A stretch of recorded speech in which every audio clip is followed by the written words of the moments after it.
Trump का Iran को तनाव कम करने के लिए फौरी मुज़ाकरात का मशवरा। ईरान को फौरी बातचीत शुरू करनी चाहिए, इससे कबल के वक्त गुजर जाए। G7 सरबराही इजलास के मौके पर कैनेडियन वज़ीर आज़म मार्क कार्नी से मुलाकात के दौरान सहाफ़ियों से बातचीत करते हुए ट्रंप ने कहा कि मेरा ख्याल है कि ईरान ये जंग नहीं जीत रहा, इसे फ़ौरन बातचीत शुरू करनी चाहिए, इससे कबल के वक्त गुजर जाए। इससे कबल सोशल मीडिया पैगाम में ट्रंप ने ईरानी शहरियों को तेहरान खाली करने की वार्निंग दे दी। सोशल मीडिया ने कहा कि ईरान को खबरदार किया था कि न्यूक्लियर डील पर दस्तखत कर देने ऐसा करना चाहिए था, बारहा कहने पर ऐसा नहीं किया गया। इंसानी जानों का ज़िया शर्म की बात है, ईरान किसी सूरत न्यूक्लियर हथियार हासिल नहीं कर सकता। डोनाल्ड ट्रंप दौरा कनाडा मुख्तसर करके वापस वतन रवाना। ट्रंप का कहना है कि मैक्रोन ने गलती से इससे कहा कि मैं कनाडा में होने वाली G7 सरबराही कॉन्फ्रेंस के लिए वापस वाशिंगटन DC गया ताकि इसराइल और ईरान के दरमियान जंगबंदी पर काम कर सकूं।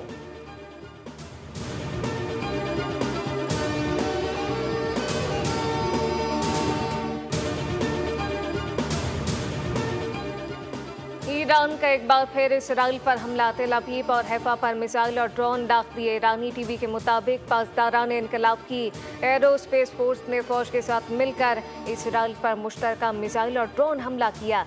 इसराइली जहरियत ने ईरान को मजबूर कर दिया कि वो अपनी कौम और मुल्क के दिफा में ये हमले जारी रखे, सेहूनी मुजरिमों पर कारी ज़रब लगाए।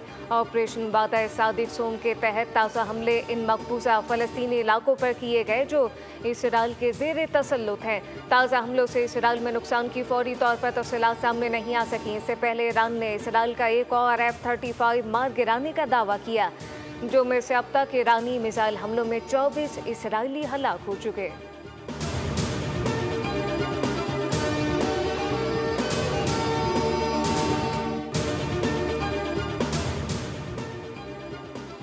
इसराइली हमलों में साथ देने वाले नताइज का सामने के लिए तैयार रहें। ईरान ने अक़वाम मुत्तहिदा की सलामती कौंसिल को खबरदार कर दिया, कहा कि इसराइल का साथ देने वाले भी कानूनी तौर पर इन हमलों के जिम्मेदार होंगे।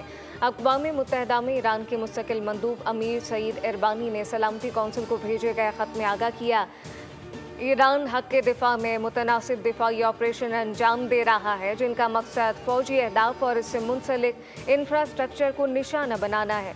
अमीर सईद इरबानी का कहना है कि अमरीकी हथियारों, खुफिया मालूमात और सियासी हिमायत के बगैर इसराइल किसी सूरत ईरान पर हमला नहीं कर सकता था।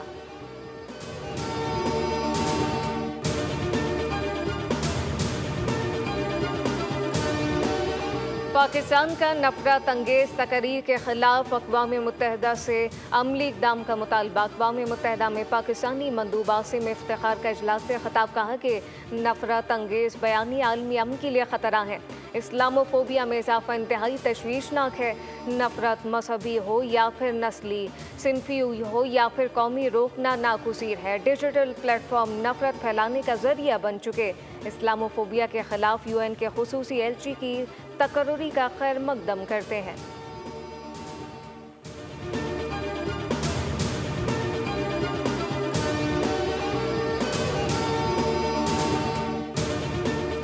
गवर्नर सिंध कामरान खान टसूरी का ईरानी सफ़ीर रज़ा अमीरी मुकदम से टेलीफोनिक रब्ता। पाकिस्तानी ज़ायरीन की बाहिफाजत वतन वापसी पर तबादला ख्याल। ईरानी सफ़ीर का इसराइली जहरियत पर पाकिस्तान के जुर्रतमंदाना मौक़िफ़ और ताउन पर इज़हार तशक्कुर। ईरान की जानिब से पाकिस्तानी ज़ायरीन को मुकम्मल ताउन की यकीन दहानी कराई।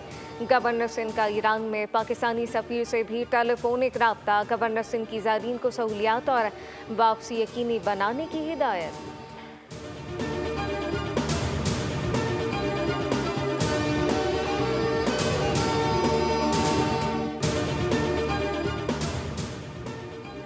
वफाकी हुकूमत का पीपल्स पार्टी से राब्ता। बजट पर तहफ़्फ़ुज़ात दूर करने की यकीन दहानी। पीपल्स पार्टी ने जवाब दिया कि क़यादत की वतन वापसी पर हुकूमती मुतालबा ज़ेर गौर आएगा। बजट के हवाले से हुकूमती मुतालबा क़यादत के सामने रखा जाएगा।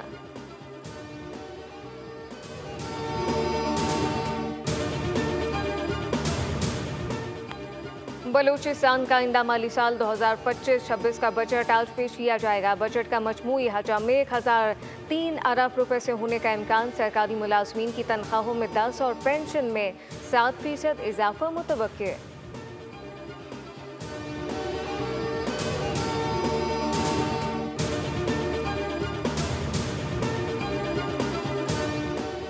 और इस्लामाबाद, लाहौर और सिंध के बेशतर इलाकों में आज भी सूरज का पारा हाई गर्मी और हब्स ने शहरियों का जीना दुभर कर दिया। महकमा मौसमियात ने मुल्क के चंद मकामात पर गरज चमक के साथ बारिश की पेशगोई की। बालाई खैबर पख्तूनख्वा में तेज़ बारिश मुतवक्के। लाहौर में गुज़िश्ता 2 रोज़ से बादलों ने बसेरा कर रखा है, जबकि सुबह के औकात में ठंडी हवाएं चलती हैं। दोपहर तक हब्स शिद्दत इख्तियार कर लेता है। कराची में नमी का तनासुब ज़ाहिर होने के बायस हब्स के साथ गर्मी की शिद्दत 45 डिग्री तक महसूस की जाएगी।